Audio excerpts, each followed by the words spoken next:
Hey, thanks for checking out today's daily update. We love just keeping in touch with you guys throughout this process, and hopefully we can stay together even though we can't be in the same space for a little while longer. But last weekend, I hope you remember a little bit about it, but we're in a series called He Isn't Finished Yet. And it's so true. Jesus is not finished yet.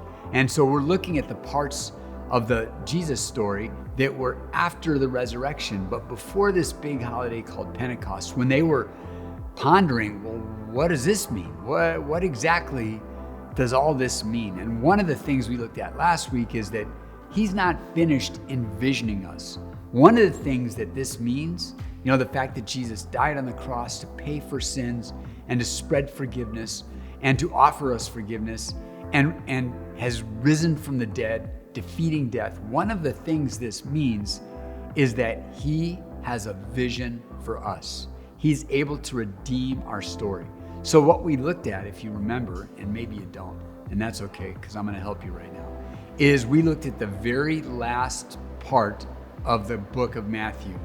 And Jesus starts, it's called, in the church world, it's called the Great Commission.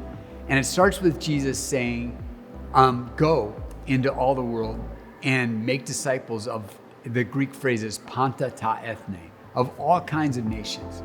And then the last thing He says is, and I am with you always to the end of the age.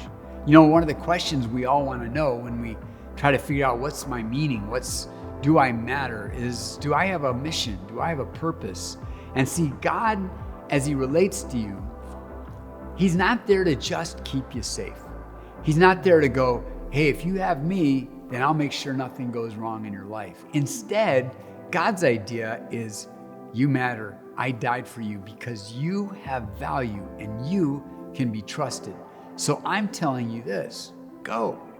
There's something for you to do. There's people for you to impact. There's people that God is going to work mightily and powerfully in their life, and you are going to play a part in that somehow. And notice the last thing He says is, I will be with you always to the very end of the age. So the idea that Jesus has when we say He's not finished yet is not, pray, seek God, trust God, ask Jesus into your life so that you can have God and make sure that nothing bad happens to you. No, the idea is instead is God is a God who leans forward and says to you, hey, let's go. There's something for you to do. And guess what? I'll be with you every step of the way. It might get a little dicey. It might cause you to be uncomfortable. It might feel like more than you have to give, but I'll be with you and I have plenty. So keep trusting me because you matter and there's something for us to do that will start changing the world. So even in this time, guess what? God is saying to us, go. There's something for us to do. So be encouraged. You matter. There's a mission for you. And let's just hang together and see exactly what that looks like.